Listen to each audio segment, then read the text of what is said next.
Howdy, it's Kyle talking about metropolitan areas that span multiple states. This is the second video on this topic that I've done, and I'll leave a link right there to the first part, but I'm going over metro areas where you have a main city. Some of the suburbs are in that same state as that city, but some of the other suburbs are in a different state. So what I'll do here is take a look at the overall metropolitan area population, break it down by each state, the different ratios, and go over why you might have relatively equal population on both sides or maybe a big difference between the two sides. But yeah, this is part two of Over the Line, metropolitan areas that span multiple states.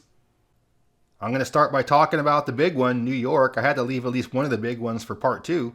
And as it stands right now, the New York City metropolitan area has a total population of just under 21.9 million. The entire metro area has 26 counties and a planning region, but there are 13 counties in New York State, and that includes the 5 that make up New York City. And those 13 counties have a combined population of about 13.7 million. That makes about 63% of the overall New York City metro area lives in New York State. However, New York State's share of the overall metro population is decreasing, with 9 of the 13 counties in New York losing population. Now, going over to New Jersey, there are 13 counties in the metro area that have a population of about 7.5 million. This gives Jersey about 34% of the overall metro population. However, all of the counties on the New Jersey side of the metro are gaining population. And as a result, New Jersey's share of the overall metropolitan area is increasing. And then you have one planning region in the metro area. Recently, Connecticut changed from counties to planning regions, and the one that's part of the New York metro area is called the West Connecticut Planning Region. This is essentially the western half of what was Fairfield County, so it includes Greenwich and Stamford, but not Bridgeport. And the population of this planning region is about 620,000 people, which gives it 3% of the overall metro share. And there actually is one county in Pennsylvania that's usually included in terms of the greater CMSA of New York, and that's Pike County. There are about 60,000 people in the county, and it's the fastest growing county in the entire state. But it's a very small part of the overall metro. Only 0.3% of the entire thing is in Pennsylvania. So the interesting dynamic here is it looks like people are leaving New York City and Long Island and moving to New Jersey. So right now it's about 63-34 New York, New Jersey, but come back in a few years, it might be 2-1.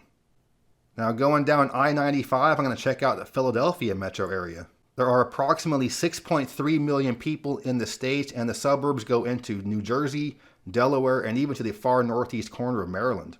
The city of Philadelphia is the same as the county, and it's the largest one in the metro area at just under 1.6 million with decreasing population. The Pennsylvania suburban counties of Chester and Montgomery are gaining in population, while Bucks and Delaware are losing population. As a whole, the Pennsylvania side of the metro has about 4.2 million people. It's roughly 67% of the overall metro, about 2/3. And just like the New York City metro area, all of the counties in the Philadelphia metro area on the New Jersey side are gaining population. The New Jersey share of the metro is just under 1.4 million people. It's about 22% of the overall metro.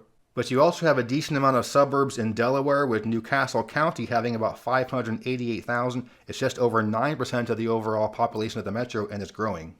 And then you also have one county in Maryland, Cecil County, the far northeastern one in the state, has about 105,000 people, just under 2% of the overall metro. The overall metro is gaining a little in population, with most of that growth again being on the New Jersey side. But because essentially all of southeast Pennsylvania is one giant metro, some of the growth in suburban Pennsylvania is due to some of the growth of some of the surrounding counties like Berks or Lancaster. And with regard to Delaware, it's growing quite a bit. It has just about the highest wage to housing cost ratio in the country, so all the parts of Delaware are growing. As it stands now, there are about 3 times as many people on the Pennsylvania side as the metro as New Jersey, but the gap is narrowing. Now I'm headed over to the Midwest and the Omaha, Nebraska metro area. The overall metro has about 1 million people, with the most populous county being Douglas on the Nebraska side, where Omaha is just under 600,000 people. On the Nebraska side, there's one major suburban county, Sarpy, and several other exurban counties. So as a whole, the Nebraska side of the metro has about 900,000 people, about 88% of the overall metro. And that leaves only about 120,000 or 12% on the Iowa side. The most populous city is Council Bluffs, and it's located in Pottawatomie County at just under 100,000 people. You have the Missouri River being the state line here, and this is one interstate metro where one side is very dominant with 88-12. There is a geographic oddity with this metro in the city of Carter Lake, Iowa. It's actually located west of the Missouri River, but is part of Iowa because the Missouri River has changed its course so much, created an oxbow lake, and now Carter Lake is west of the Missouri. Now, I'm not sure why it's so dominant for the Nebraska side on this. Both sides are relatively equal in terms of tax and cost of living. But for whatever reason, this is one interstate metro where it's heavily favored in one side. Now going southwest, I'm going to El Paso, Texas. The overall metro area population is about 1.1 million people. El Paso County has about 870,000, or 80% of the overall metro. The metropolitan area goes to the north and to New Mexico and Doña Ana County, which has about 220,000 people, or 20% of the overall metro. And it's interesting for the New Mexico side because you have a handful of small cities like Sunland Park and Anthony right there on the state line with Texas, but then there's about a half an hour of drive open space before where most of the population of the county lives. That's in the city of Las Cruces. Both sides of this metro are gaining in population. El Paso is gaining less than most of the rest of Texas, but it is still gaining in population. A lot of New Mexico is losing population, but Doña Ana County is gaining. And one thing really interesting about the El Paso metro area is that it's the only one in the country that's both interstate and international. I have a video on international metro areas that talks about El Paso and Juarez, Mexico. So for the overall international metro, most of the population is on the Mexico side, but for the US side, it's 80-20, Texas, New Mexico. And I've certainly made it no secret on the channel, this is one of my favorite parts of the country, so I can see why it's growing, although it isn't growing that much. Okay, and now I'm headed to the southeast and Charlotte, North Carolina that has suburbs spilling into South Carolina. This is one of the fastest growing metros in the country. The population is approaching 2.8 million.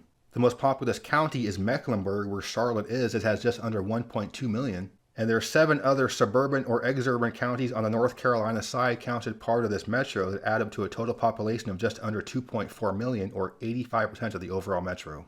Which means that only 15% live on the South Carolina side for a total population of about 410,000. This is just 2 counties, York and Lancaster, but they're both growing very fast. So here's another one where there's a big discrepancy between these 2 states. Part of it's going to be taxes. Taxes are lower in North than South Carolina. But I think the bigger reason why most of the growth is on the North Carolina side is because of how the overall state is growing. You have Charlotte growing to the north and northeast right into the Piedmont Triad, which is Winston-Salem, Greensboro, and High Point. That's growing to the south and to the east into the Raleigh-Durham, Chapel Hill metro area. They're basically one and the same. There isn't much space between Durham and the northeastern suburbs of Charlotte, so that whole North Carolina triangle is filling in. As opposed to the South Carolina side, where once you get south of York County, there's a ton of open space before you get to Columbia. But nonetheless, Charlotte growing a lot, about 2.8 million people. The whole metro is growing, but it is still 85-15 north to South Carolina.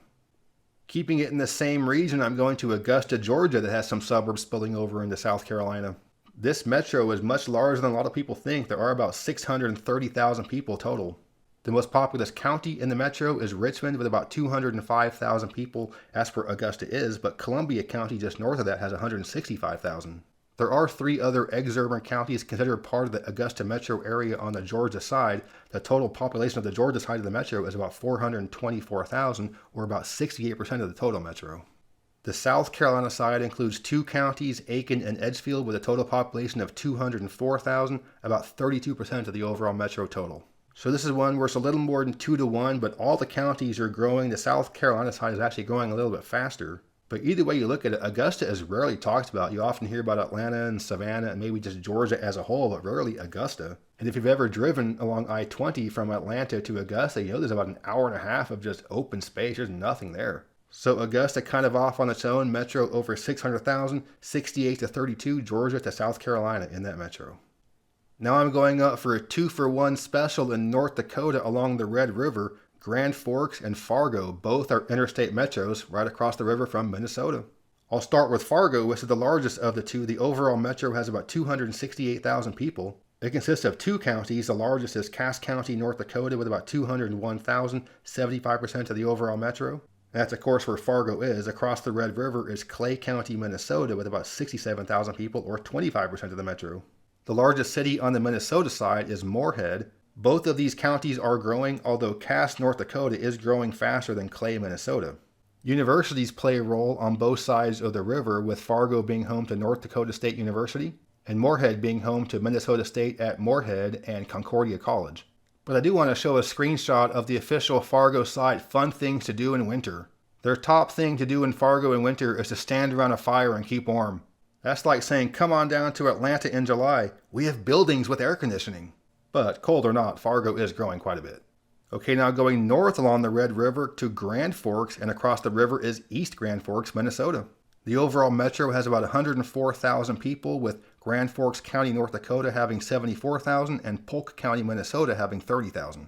This gives it a 71-29 split, and both of these places have almost the same population since 2020, so pretty much flat growth. And similar situation for North Dakota here, with Grand Forks being a big college town. It's home to the University of North Dakota, although in this case you don't have colleges across the river in East Grand Forks. So even though North Dakota is growing, Grand Forks itself isn't growing that much. It's basically just a college town, and universities haven't really been growing much in recent years. Fargo isn't just a college town. There are other things going on there, much more business, even some high-tech stuff there.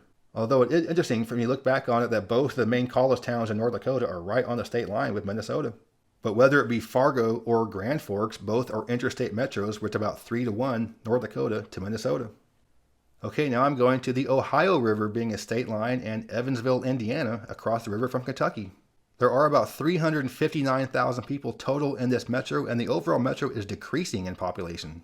The most populous county in the metro is Vanderburgh on the Indiana side. That's where Evansville is, about 180,000 people. And you combine that with the three adjacent counties on the Indiana side, Gibson, Posey, and Warwick, and the overall Indiana side has about 303,000 of the metro, or 84% of the total.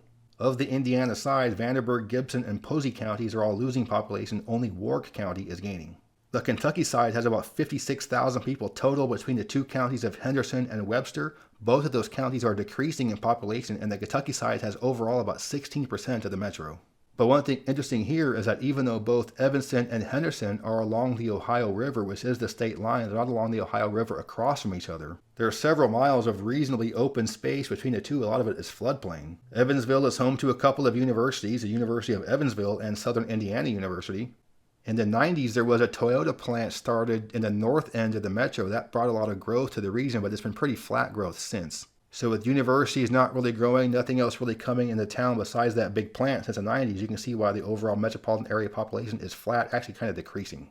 And for Indiana, this is the part of the state with the oldest European settlements. I always think of Indiana being shaped like a Christmas stocking, although I never hear anybody say that, but the oldest cities in the state are in the toe of the stocking. And that's essentially where Evansville is. Nice town, nice scenery, pretty underrated in my opinion. And the last one I'm going to cover in this video is Chicago. I made a mistake in part 1 where I said I would only include interstate metros if the main city of that metro borders the state, and I wouldn't include Chicago because of that reason, but I was wrong. Part of Chicago actually does border Indiana. So no matter what you call your channel, you still learn things all the time. That extreme southeast corner of the city does go up to the state line. Right now, the total metropolitan area population is about 9.5 million people, and the population of the overall metro is decreasing. The most populous county is Cook County, Illinois, where Chicago is, at about 5.1 million with decreasing population. There are 8 other suburban and exurban counties on the Illinois side of that metro area. Total population of about 8.6 million people. About 90% of the overall Chicago metro is in Illinois. The Indiana side has 4 counties that add up to about 720,000, or 7.5% of the overall metro population.